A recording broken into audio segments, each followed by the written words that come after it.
Hello, my name is Jake, and I'm 27 years old. I work as a graphic designer, spending the majority of my time creating digital art and designing visuals for clients. At first glance, my life may seem relatively typical, but there's something that's bothered me for as long as I can remember, something that goes deeper than I like to admit. I'm the middle child in a family of 5. My parents, Mark and Linda, are hardworking and have always provided for us. Then there's my older sister, Emily, who's 31. She's the golden child, always regarded as the smart and accomplished one. The one who wins awards, excels in her career, and seems to have everything figured out. You know the type. And then there's my younger brother, Ryan, who's 22. He's the baby of the family, and he knows it. Ryan has this way of getting away with nearly anything. If he messes up, it's simply shrugged off as boys will be boys. Meanwhile, I'm just Jake, the one who's stuck in the middle. It's difficult to put into words how it feels to be the overlooked one. It's not that my family hates me or anything, but I've always felt like I'm stuck in the shadows of my siblings. Emily is celebrated for every accomplishment, no matter how small, and Ryan is always the one everyone rushes to protect or help when he's in trouble. Meanwhile, I'm over here doing my best just to stay afloat, but it feels like no one even notices. I remember when I was about 14, I scored the winning goal for our school soccer team during a major game. I was so excited to share the news with my family, but when I got home, Emily was already talking about her college scholarship offer, and Ryan had just broken his arm after falling off his bike. My moment was completely overshadowed. It was like my achievement was swallowed up before it even had a chance to be acknowledged. Moments like that have added up over the years, and honestly, they've left me feeling invisible. But here's the thing, I've never wanted to make a big deal out of it. After all, they're my family, right? You're supposed to support each other, not compete. So I've always told myself to let it go. I've tried to brush off the little slights and remind myself that no family is perfect. There's no reason to stir things up over something as trivial as being ignored at dinner or forgotten during a family photo. At least that's what I've always told myself. Still, it's hard to ignore how these things add up. There have been so many times when I felt like an afterthought, like I'm just filling the space between Emily's successes and Ryan's antics. Family gatherings, for instance, are a perfect example. We'll all sit around the table, and everyone talks about Emily's promotion or Ryan's latest adventure. If I try to join in, it's like my words vanish the moment they leave my mouth, or someone cuts me off halfway through. It's honestly exhausting. I guess part of me hoped this was just a phase, something I'd grow out of, or something my family would eventually notice and fix on their own. But here I am, 27 years old, and nothing's really changed. If anything, it's gotten worse. These days, I feel like I'm just existing in the background. I go to family events, I laugh when I'm supposed to, and I try to fit in. But deep down, it feels like I'm not really part of the picture. And yet, I've never brought it up to them. Maybe it's because I'm afraid of being seen as selfish or overly sensitive, or maybe it's because I've convinced myself that this is just how things are. Every family has someone who gets less attention, and in our family, that someone is me. But lately, I've started to question whether that's really the case. Should I have to settle for being invisible just to keep the peace? Is that what family is supposed to feel like? Don't get me wrong, I love my family. I really do. I know they're good people, and I don't think they're intentionally trying to hurt me. But that doesn't make it hurt any less. Sometimes it's the unintentional slights that sting the most because they remind you how little you matter in someone else's eyes. The reason I'm sharing all this is because something recently happened that forced me to confront these feelings. For years, I've tried to be patient and understanding. I've told myself it's not worth making a fuss. But this time, I couldn't just brush it off. This time, it felt like they crossed a line I couldn't ignore. And honestly, it changed everything. A few weeks ago, my family and I spent an entire week together at my parents' house. It was supposed to be one of those rare opportunities for everyone to catch up, spend quality time, and make lasting memories. But for me, it turned into the week that everything changed. Now, before I get into what happened, you should know that my birthday fell right in the middle of that week. At first, I thought it was perfect. Everyone would already be there, no scheduling conflicts, no excuses for anyone to miss it. I wasn't expecting a big celebration or anything, but I thought maybe a cake, or at least a simple happy birthday, would show that they remembered. I was important to them, but as the day drew nearer, an unsettling feeling began to grow inside me. No one had even casually mentioned my birthday, something that usually wouldn't go unnoticed. Typically, my mom would at least ask what kind of cake I'd like, but this time, there was silence. I tried to dismiss the feeling, thinking they might be planning a surprise or hadn't brought it up yet. When the day finally came, I woke up with a mixture of excitement and anxiety. I went downstairs and everyone was already in the kitchen. Emily sipping her coffee while scrolling through her phone. Ryan chatting about some party he attended the week before, and my parents discussing random topics. I walked in and greeted them with a cheerful "Good morning," expecting at least a happy birthday in return, but nothing. They barely even acknowledged me. My mom muttered, "Good morning, Jake," without looking up, and my dad was too absorbed in his newspaper to notice I was there. Emily and Ryan didn't say a word. It felt like any other day. No mention of my birthday, no cake, no card, absolutely nothing. I kept waiting, thinking they might save it for later or surprise me at dinner, but deep down I already knew. As the day went on, it only got worse. Every time I tried to join a conversation, someone would interrupt or talk over me. It wasn't even subtle. Once, while I was sharing a story about a new project I was working on, Emily cut me off mid-sentence to talk about a client she had landed at work. Instantly, everyone turned their attention to her, as if I hadn't even spoken. I just sat there, staring at my half-empty plate, feeling more and more insignificant with each passing moment. That night at dinner was the tipping point. We were all gathered around the table, and I asked someone, anyone, to pass the salt. I waited, thinking they hadn't heard me, so I asked again, this time louder, but still, nothing. No one even glanced my way. It was as though I didn't exist. That moment broke something inside me. I'm not sure if it was anger, sadness, or just pure exhaustion, but I couldn't bear it any longer. I sat there, frozen, trying to understand what was happening. Was this intentional? Were they really ignoring me on purpose, or was I just being paranoid? I replayed the entire week in my mind, noticing all the small things I had previously overlooked. How no one acknowledged me when I entered a room, how my remarks were constantly dismissed, how the mood never shifted whether I was there or not. The worst part was that I couldn't figure out what I had done to deserve it. Had I upset them somehow? Was this some kind of punishment I didn't understand? The more I thought about it, the more confused and hurt I became. Eventually, I excused myself from the table.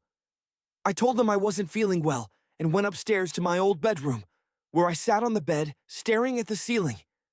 My mind was racing, and for the first time, I wasn't just sad or disappointed. I was angry. How could they forget my birthday? How could they treat me like I didn't matter? The thing is, it wasn't just about the birthday. It was everything. All the years of being overshadowed, ignored, and overlooked had finally come to a head.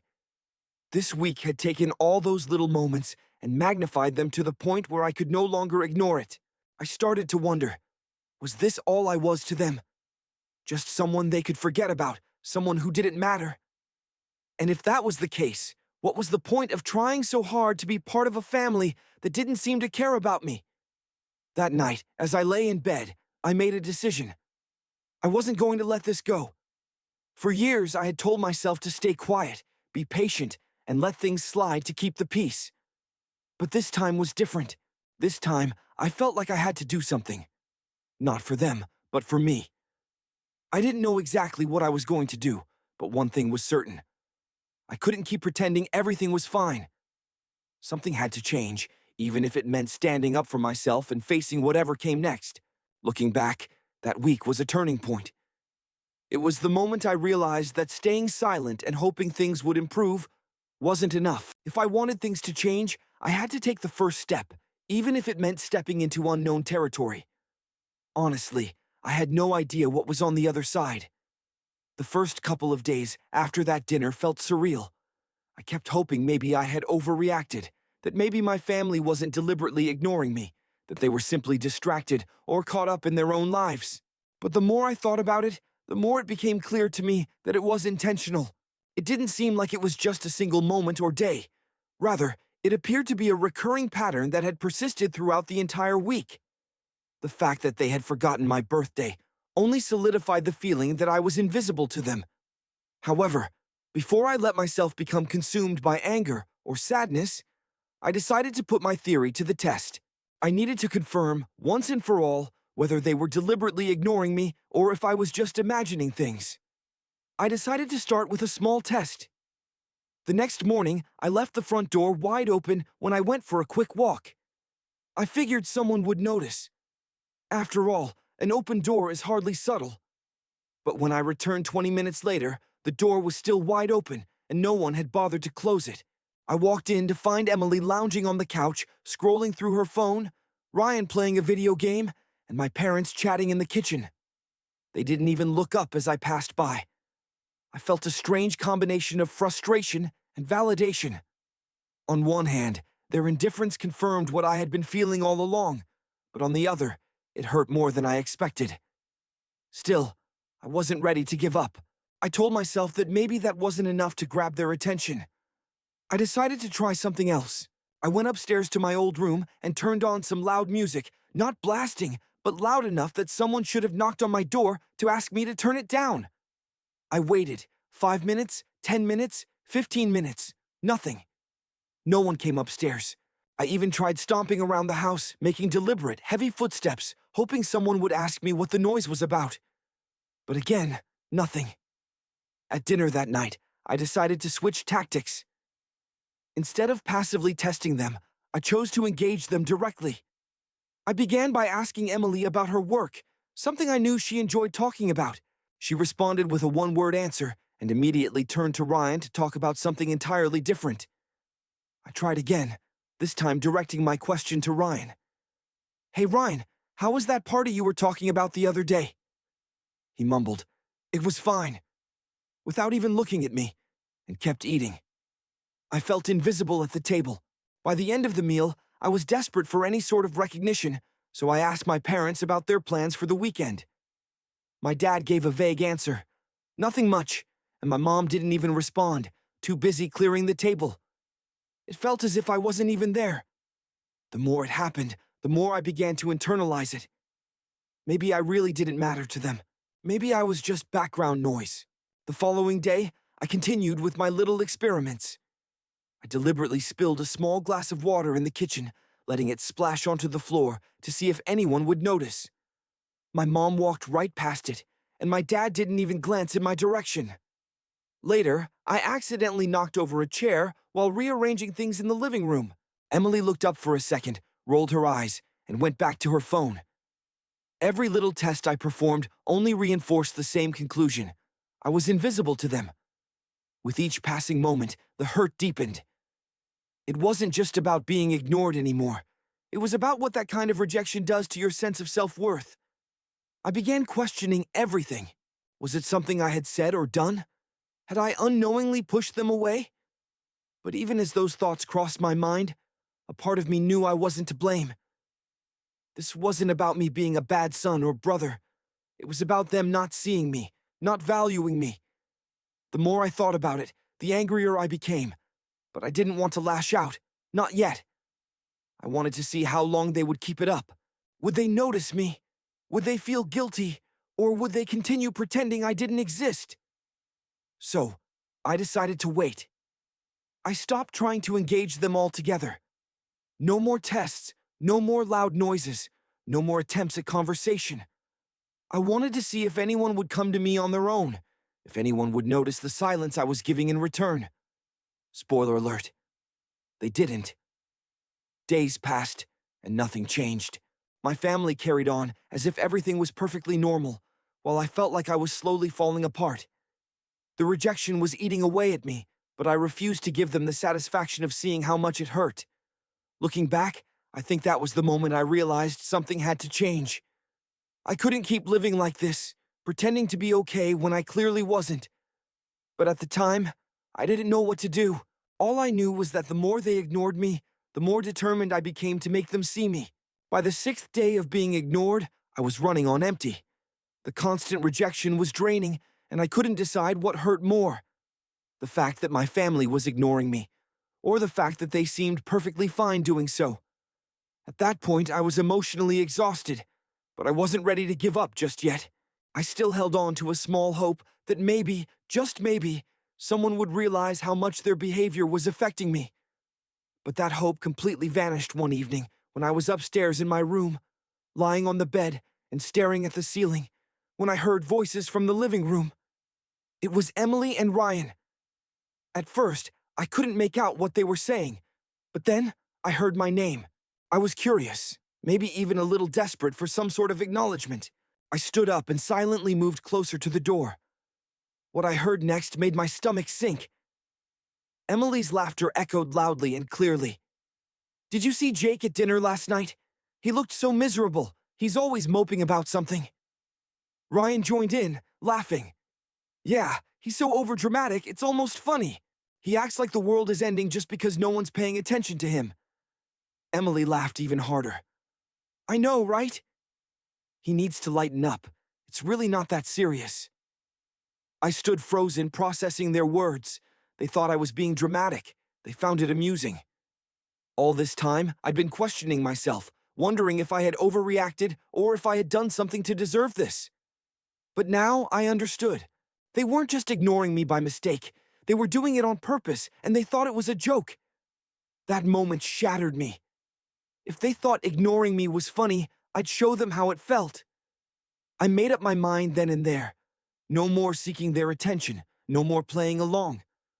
From that point on, I would treat them exactly how they had been treating me, like I didn't exist. The next morning, I put my plan into action. When I entered the kitchen for breakfast, Emily was sitting at the counter, sipping her coffee. She looked up and said, "Good morning, Jake." I didn't respond. I walked right past her, grabbed a piece of toast, and sat down at the table without even glancing in her direction. She frowned, clearly puzzled. "Jake, did you hear me?" she asked. I kept eating my toast, acting as though she wasn't there. Ryan came in a few minutes later, talking loudly about some video game. "Hey Jake, you should check this out. It's pretty cool." I didn't look up. I just kept eating, ignoring him completely. At first, they both seemed confused. Emily kept glancing at me, trying to figure out what was going on. Ryan made an attempt at a joke to get my attention, but when I didn't laugh or react, he gave up and sat across from me, muttering under his breath. The real fun started later that afternoon. I was in the living room when Emily came in with her laptop. "Jake, can you help me with something? My Wi-Fi isn't working." Normally, I would have immediately jumped up to help, but not today. Today, I barely even blinked. I pretended to be absorbed in my phone, scrolling mindlessly as if she wasn't even there. "Jake," she repeated, her voice growing annoyed. I still didn't answer. Finally, she huffed and stormed out of the room, muttering about me being rude. I couldn't suppress a smirk. This was just the beginning. Over the next few days, I stuck to my plan. I ignored their greetings, refused to answer their questions, and acted as if they were completely invisible. If Ryan tried to speak to me, I'd walk away. If Emily asked for help, I'd pretend not to hear her. Even my parents weren't exempt. When my mom called me from the kitchen, I ignored her. When my dad asked me to pass the remote, I acted like I didn't hear him.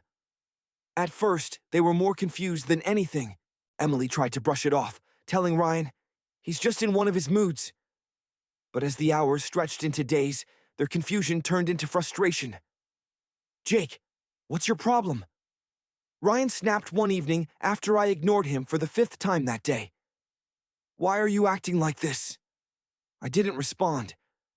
I just kept scrolling on my phone, refusing to acknowledge him.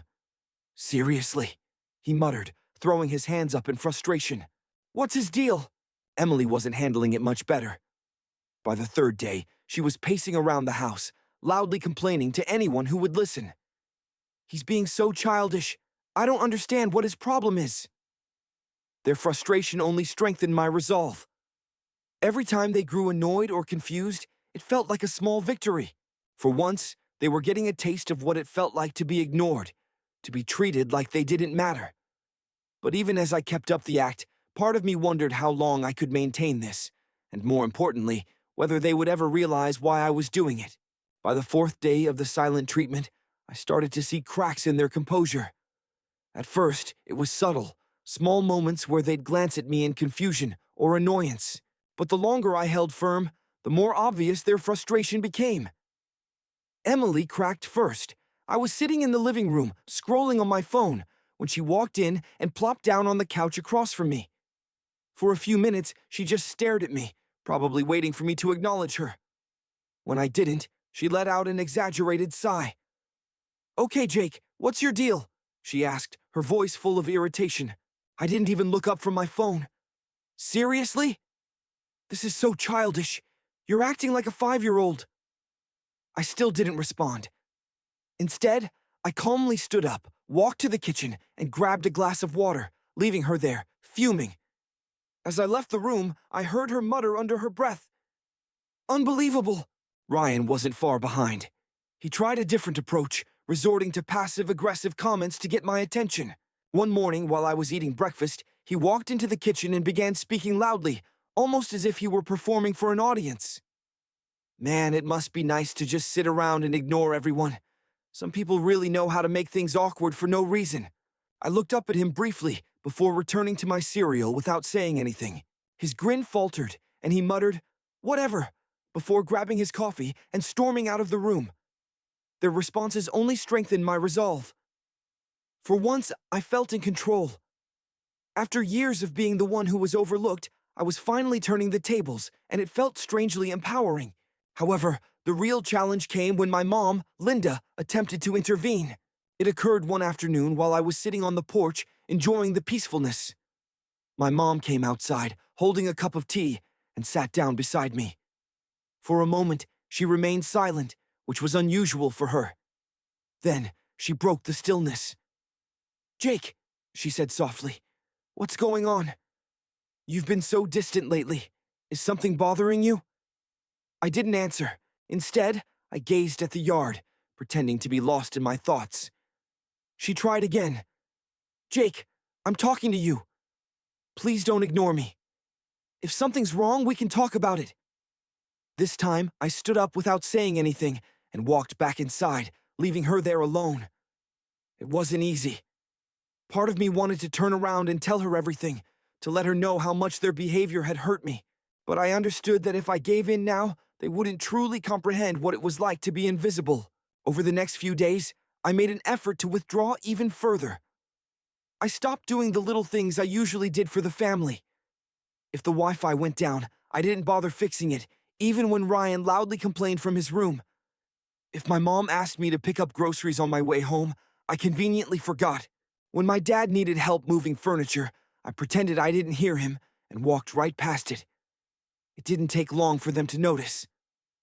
Ryan complained endlessly about the Wi-Fi, muttering about how Jake always fixes this stuff and grumbling when I didn't step in. My mom sighed dramatically when she realized she'd have to go grocery shopping herself. Even my dad, usually the calm one, seemed irritated when he had to move the furniture without my assistance. Emily, of course, had the most to say. "This is getting ridiculous," she declared one evening during dinner. "Jake's acting like he's the only one in this house who matters. He's just being petty at this point." I nearly laughed at the irony. Petty, wasn't that exactly what they had been doing to me? Still, I kept my composure, focusing on my plate and refusing to engage. By now, the tension in the house was thick. Every interaction felt strained, as though everyone was tiptoeing around me, unsure how to handle my silence. And honestly, it felt good. For the first time in a long time, they were the ones uncomfortable, not me. But at the same time, I couldn't ignore the weight of it all. As much as I wanted to teach them a lesson, it wasn't easy to keep this up. Deep down, I still loved my family, and part of me longed for things to return to normal. But I knew I couldn't let them off the hook. Not yet. Not until they fully understood what it felt like to be ignored, overlooked, and taken for granted. So, I stayed the course, even as the cracks in their composure grew wider. I could sense they were starting to realize something had shifted, that I wasn't going to be the same quiet, accommodating Jake they'd always known. And honestly, that realization alone was enough to keep me going. Little did they know, the real confrontation was just around the corner. By the time the confrontation finally happened, I could feel the tension in the air every time we were all in the same room. My family had officially reached their breaking point. I knew they were frustrated with me, but honestly, that was the whole point. I wanted them to experience what I had felt for years, ignored, invisible, and overlooked. It all came to a head during dinner. We were sitting at the table, eating in near silence. The sound of utensils clinking against plates was the only noise in the room. No one was talking, which was unusual for my family. Normally, there'd be chatter about Emily's latest work project, Ryan's weekend plans, or my parents' gardening updates. But this time, the silence was heavy, almost suffocating. I kept my attention on my plate, eating quietly as I had been all week. I could feel Emily's irritated glances across the table, but I pretended not to notice. Ryan was fidgeting in his chair, clearly uncomfortable, while my parents exchanged uncertain looks. It felt like everyone was waiting for someone else to break the silence. Finally, Emily couldn't take it anymore. She slammed her hand down on the table, making the plates and glasses rattle. "We get it, Jake. Can you stop this already?" Her sudden outburst caught everyone off guard, including me. My mom's eyes widened in shock, and Ryan froze mid-bite, his fork hovering in the air. Emily was glaring at me, her face flushed with frustration. "Seriously," she continued, her voice rising. "What is your problem? You've been acting like a child all week, ignoring us, refusing to talk. It's ridiculous." I remained composed as I placed my fork on the table, something I hadn't done all week. When I looked up, our eyes locked. My voice remained steady, but there was a sharpness in it that surprised even me. "Stop," I said, tilting my head slightly. I thought this was how we interacted now. That one line was enough to silence the entire room. Emily's angry look faltered, replaced by confusion. Ryan shifted awkwardly in his seat, and my mother's jaw dropped slightly. My dad, who had been quietly observing, leaned back in his chair, his brow furrowing. I let the silence linger for a moment before speaking again. "What's the matter?" I asked, my tone calm but firm. "You don't like being ignored. You don't like feeling invisible. Well, that's exactly how I've felt for years." My words landed heavily, like a weight slamming onto the table. No one spoke, their eyes wide with a mixture of shock and guilt. For the first time, I had their undivided attention. "You know," I continued, my voice softer but still firm, "it's not just this past week. This has been going on for as long as I can remember. Every family dinner, every holiday, every conversation, I've always felt like the outsider, like I didn't matter as much as Emily or Ryan." I turned to my parents, who were sitting at the ends of the table. "Mom, Dad, do you even realize how often I'm interrupted or ignored when I try to speak? How often my achievements are overlooked, or how no one seems to notice when I'm upset?"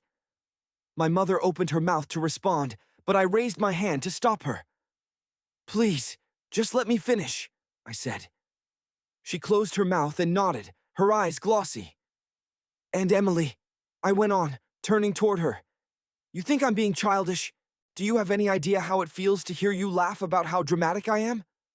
To hear you joke about me sulking while I'm upstairs, wondering what I did to deserve being ignored by my own family?" Emily's face turned ashen, and she looked down at her plate, her fingers clutching the edge of the table. Ryan, who had been avoiding eye contact the whole time, finally looked up, his face filled with regret. "I've spent so many years convincing myself it wasn't a big deal," I said, my voice cracking slightly. "I tried to brush it off, to be patient, to keep the peace. But it's not okay. It's not okay to make someone feel like they don't matter, especially when that someone is part of your family." For the first time, I saw real guilt in their eyes. My mom was wiping her eyes with a napkin. My dad stared down at the table, and even Emily, usually so confident and outspoken, appeared speechless. "I'm not saying this to make you feel guilty," I added, my tone softening. "I just need you to understand how much it's hurt me. I love all of you, but I can't keep pretending everything is fine when it's not. The silence that followed felt heavy, but different from before. It wasn't tense or awkward anymore. It was thoughtful, as if everyone was finally reflecting on what I had said. Emily spoke first, her voice quiet, almost unsure. "Jake, I'm sorry. I didn't realize how much we were hurting you." Ryan nodded, his voice barely audible. "Yeah, man. I didn't mean to make you feel like that. I'm really sorry." My mom reached across the table and placed her hand over mine. "We're so sorry, Jake," she said, her voice trembling. "We didn't see it, but we see it now. We'll do better, I promise." My dad, who had been silent throughout, finally spoke up. "You're right, Jake. We've been blind to how we've treated you, and that's on us. I'm sorry." For the first time in a long time, I felt heard, really heard. It didn't erase the pain or fix everything right away, but it was a start. And in that moment, I realized that standing up for myself had been worth it. The night of the confrontation marked a turning point. For the first time in years, I had said everything I'd been holding inside. My family had finally listened, not interrupted, not dismissed, but genuinely listened. It was a strange sensation, like a burden I hadn't even realized I was carrying had been lifted. But even with their apologies, I couldn't help but wonder if anything would actually change. The next morning, I woke up feeling lighter, but also cautious. I'd poured my heart out the night before, and while their reactions seemed sincere, I knew that words alone weren't enough. Actions were what truly mattered. To my surprise, the first change came from Emily. It was small, but it stood out. We were sitting in the living room, both scrolling through our phones in silence, when she suddenly looked up and said, "Hey, Jay, can I ask you something?" I blinked, taken aback. "Sure," I said cautiously. She paused for a moment before holding up her phone. "I'm working on this email to a client, but I feel like it sounds a little too formal. What do you think?" Emily had never asked for my opinion on anything that mattered to her. Not really. I was so used to her taking charge of conversations and decisions that it took me a second to process what was happening. When I finally looked at the email and offered a few suggestions, she truly paid attention, nodding in contemplation and even expressing thanks afterward. It seemed like such a minor action, but it felt like a step forward. Ryan's effort came later that same day when he knocked on my door, something he never did, and stuck his head in. "Hey, do you want to watch a movie with me?" he asked. I raised an eyebrow. "A movie?" "Yeah," he replied, scratching the back of his neck. "I mean, I thought maybe... I don't know. We haven't really hung out in a while, so... yeah." His invitation wasn't the smoothest, but I could tell he was trying, so I agreed. We ended up watching an action film he'd been talking about, and for the first time in what felt like ages, we genuinely laughed together.